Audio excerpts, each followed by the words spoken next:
Good morning. This is the Innovation Conversation. How you doing, Tom? Good, Kevin. How are you? I'm terrific. So since last we talked, 2 weeks ago, it feels like the technology sector just broadly is in some semblance of disarray.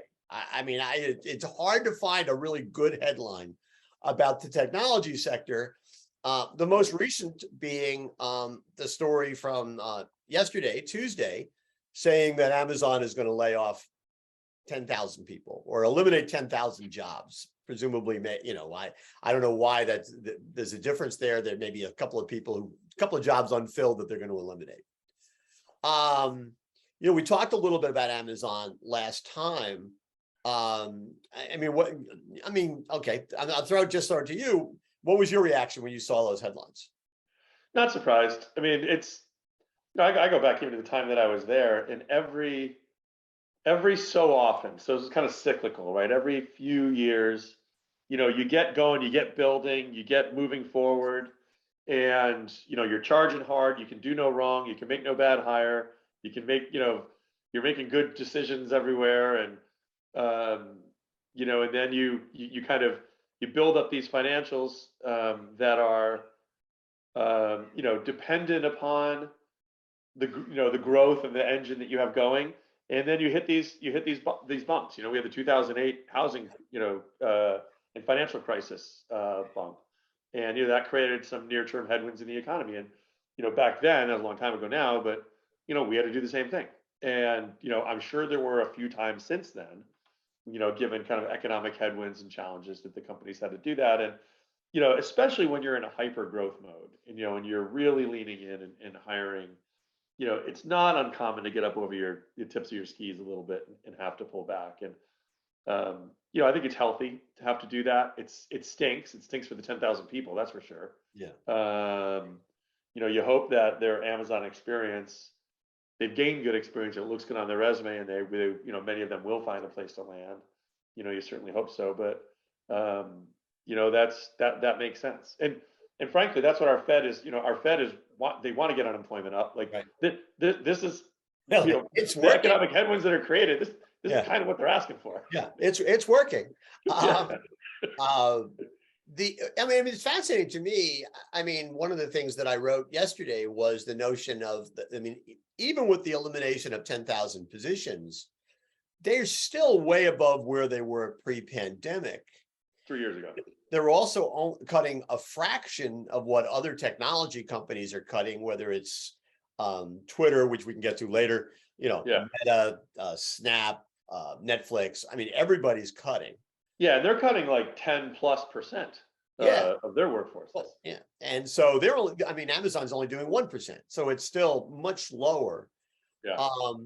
And I do think that to me, the more interesting thing is going to be to see where they kind of set their priorities. If they've eliminated, if they've decided that, devices, for example, they're talking about devices being one of the places where they'll probably do some cutbacks.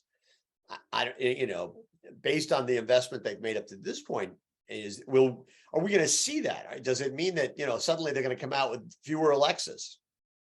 Right. My guess is there, and I think they said they were losing like $5 billion a year in that business. I think the device business is a key connection point between their prime customers and their set of services. So I don't think that they're going to pull back on the device strategy overall, right? So things like Ring doorbells and garage openers and security systems for houses, and obviously the Echo family of devices and whatnot. The whole Alexa platform. Like, I think they're gonna continue investments in that. But they had such massive armies of people in those that, and not so much even on the hardware side itself, but on the software and operating side of those businesses. The deep machine learning, all the new capabilities. We only use nobody uses their Echo for any more than a small percentage of what it's capable of, right? So if they start slowing down on it's some the weather that, outside, that's it. Right. Yeah, exactly. The basic stuff like that. And I mean, there's a lot of things like we use it on our house for turning on and off lights and Right. all that, right? It's Me awesome. too.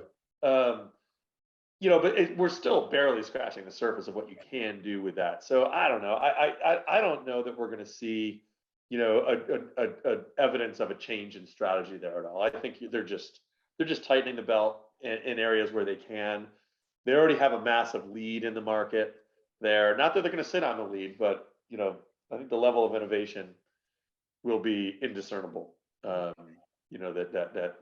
gets pulled back. I did think it was interesting that they announced as they were doing this, they announced this brand new medical program. I mean, they're laying off, 10,000 people, and they introduced this new thing called Amazon Clinic, a message-based virtual care service that connects customers with affordable virtual care options, what they needed for certain basic things, hair loss, acne, stuff like Really? that. Wait, really? Yeah, hair loss. That's what I'm they kidding. say. What is it? Yeah, allergies, acne, and hair loss. So I'm not going there. I wish they'd do something about gray hair. I'd be very happy. But it's interesting, and they clearly are making the case that they're creating a continuum, and you've got Amazon Pharmacy, Absolutely. you've got One Medical, and you're going to have this, and Well, they got out of Amazon Care, but we all felt like, all right, well, there's something else coming. Right. This may not be it, or this may be part of it, but there will be more. Yeah. It's too big of a problem in their customers' lives. It's too big of a market with inefficiency. That deserves to be disrupted. Not easy, but and it's just so intertwined with, service to customers and retail, and it's just there's too much reason for them to be in that, for them to de-invest there. Yeah. Just got to change it. And if you're onto something that you don't see where the future is, then get out of it. And Amazon's always been good at that. Yeah. And as you've said here many times, Amazon being Amazon, the market demands a certain level of growth if they're going to continue to be viable as a company, right? And attract investment dollars. So they have to grow. I mean, it's not like they can say, okay, we won't grow this year. No, they absolutely have to grow. Right. So they are the first company. I don't know if you saw this. They're the first company to lose $1 trillion in market cap. Yeah, never happened. It's it's a lot of money, but they'll survive. I hope so. But I thought it was interesting. Now, one of the things I don't really believe it, but I sort of advanced the idea yesterday on Morning Newsbeat. I said, is it possible that they could look at all this and say, something, Whole Foods has been a distraction. We spent a lot of money on it. It hasn't worked out. Let's get rid of it. So let me ask you the question this way. What would it take for them to decide to make that decision to sell Whole Foods? I don't think they're going. I think they're going to, but I didn't think Kroger was going to buy Albertsons either. Right. So. Yeah, I think that's one of those moves that I can't see coming, but it's probably also one of those moves that if it came and you reflect back, you'd be like, okay, well, that makes sense. So, I think there's probably three things that, they would have to feel, you'd have to probably say no to three things, right? I would say, the first one is, are we solving important needs for our customers in a differentiating way that will, continue to provide them value and more value over time? And you hope they'd say yes to that, but you could also see some challenges there that they could be a better grocer. They could probably ultimately integrate with Prime and things better, right? So there's probably a whole bunch of unfinished business there. If they don't feel like they can go finish that business, and they say no to, can I provide increased value to my customers? They say no to that. Okay, that would be one. Two, are there more learnings for me to glean from Whole Foods, from the operation and development and expansion of Whole Foods? And if I'm all tapped out, there's no more learnings there, and I say no to that, then I'd go to my third one and say, does Whole Foods have synergy and a place within my long-term grocery strategy for my customers, right? And and we know that they're retrenching a little bit and rethinking what this future of Amazon Fresh and Amazon Grocery is, right? Right. So if through that process they say we are so different from Whole Foods and we can't kind of see those services together in the service of our customers, and therefore that answer is no, then maybe if all three of those are no, then maybe you do sell it. I have to say, I would be surprised if only because, I'm fat, and this is a completely anecdotal, right? Not a scientific survey at all. But I know in my local Whole Foods, when I go in, and I've talked to, cashiers often, and I've said, because I'm showing them my Prime code to get discounts. And I said, how many people, of all the people you check out, what percentage roughly has a Prime code? And they always say it's like 75%. It's almost everybody.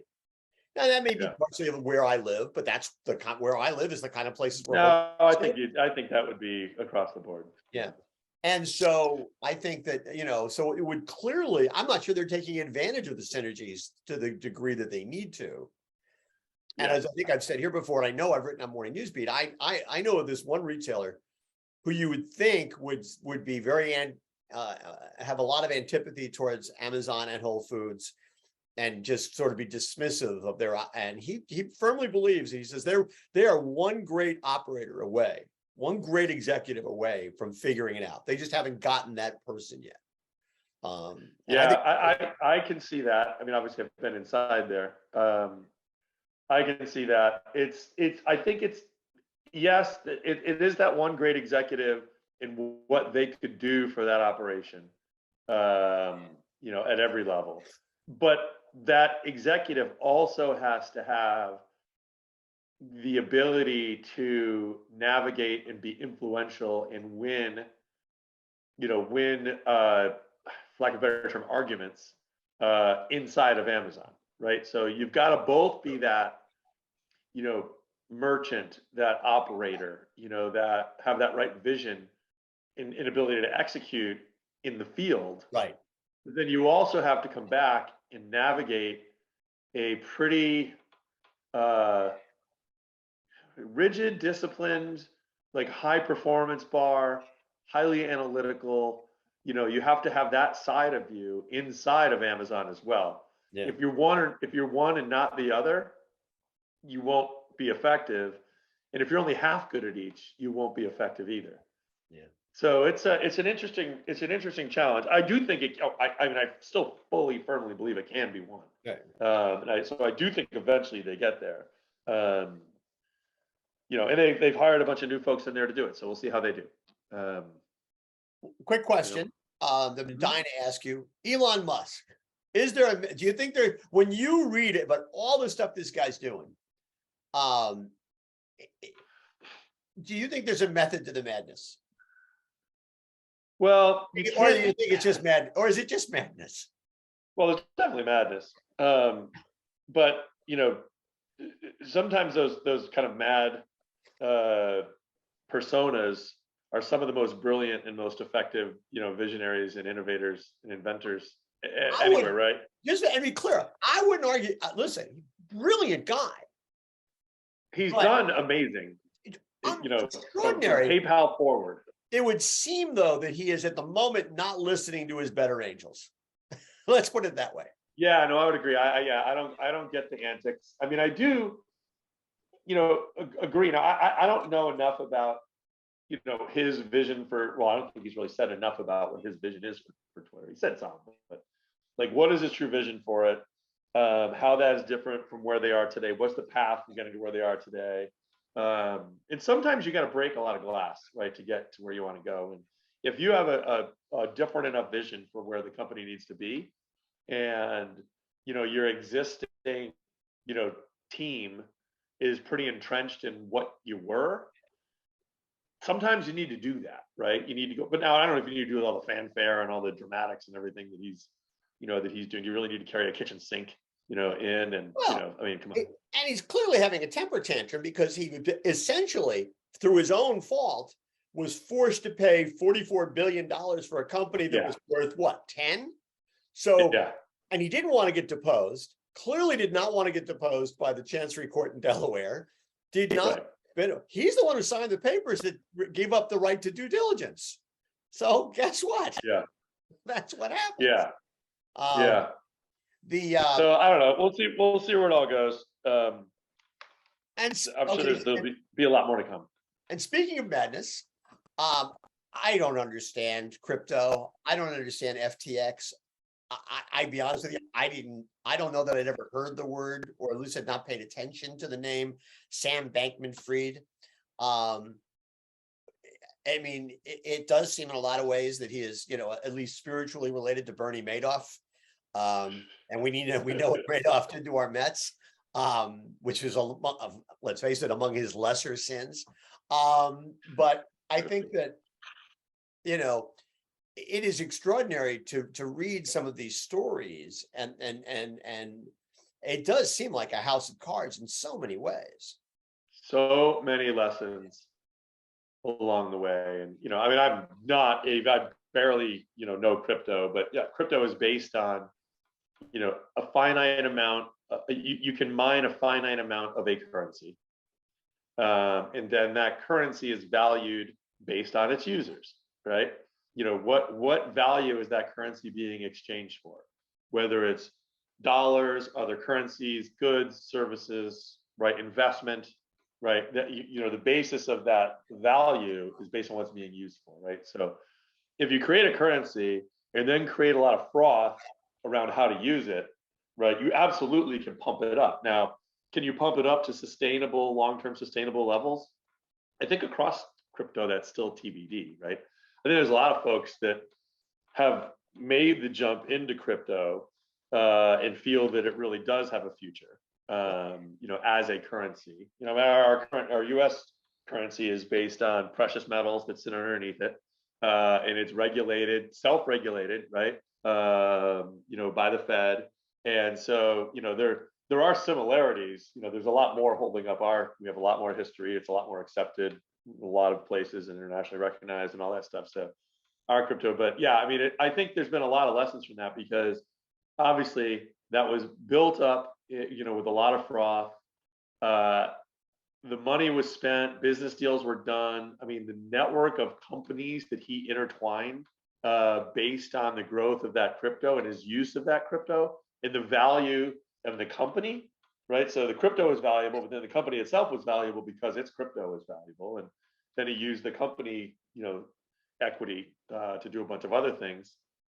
It definitely created a house of cards that has collapsed. And when you look back, undermining the whole sector in some ways. Undermining the sector, because what happened is you had you had people, right? So you had a bunch of celebrities that invested in it. But that's fine. That they're going to be okay. A lot of venture funds invested in it, like, had the FOMO, like, I got to get in on this thing, and went in without doing due diligence. And, they're obviously all those investments are being written down to zero. And, so it does create a ripple effect for sure. These very VCs that have to write down their investments, they go look at other things. Are they going to be as quick to invest? Are they going to, they've got, a lot more diligence that they have to do. You add the economic headwinds that are happening now to that. And, it's, these ripple effects are real, and there's going to be a lot of companies that deal with it. Well, that's why I want to sort of to end with asking you that. I mean, you are an entrepreneur, a tech entrepreneur. You've got a couple of companies. Does this? I mean, I don't think most people understand crypto. I mean, like 99% of the country doesn't understand crypto. Yeah. Just as they really don't understand what makes Twitter work. They don't understand it. But there's the headlines are such that it does, I think, create a general lack of ease with the marketplace, technology marketplace, certainly anxiety. And I'm wondering, how does that, as an entrepreneur, how does that affect you? Nothing. It's fine. Yeah. I'm kidding. It's not. Yeah, it's definitely, you can build it like every Plenty as an example. It's a company that is growing really well. The efficacy of the product is really good. Like, we've got great performance stats coming out of the field. We got reasonable rollout with our retailers and manufacturers. I mean, retailers could always go faster. We know that. Right. And manufacturers grow faster, but like it's a good business and it's really where it's going. It's really predictable. I think in past markets, we would have so much venture money opportunity coming our way. And now we check all those boxes and there's still this hesitancy, to come in. Now it's fine. But it's not as easy as it should be. The bar is just that much higher. And I think investors are so skittish now to, not necessarily invest in the wrong idea or the wrong company, but like what's the right valuation to get in at? What's the right pace for me to invest the investment capital that I have? So there's a lot of uneasiness out there now. But I come back to, in my own world, you raise money and you spend money responsibly to build a tech.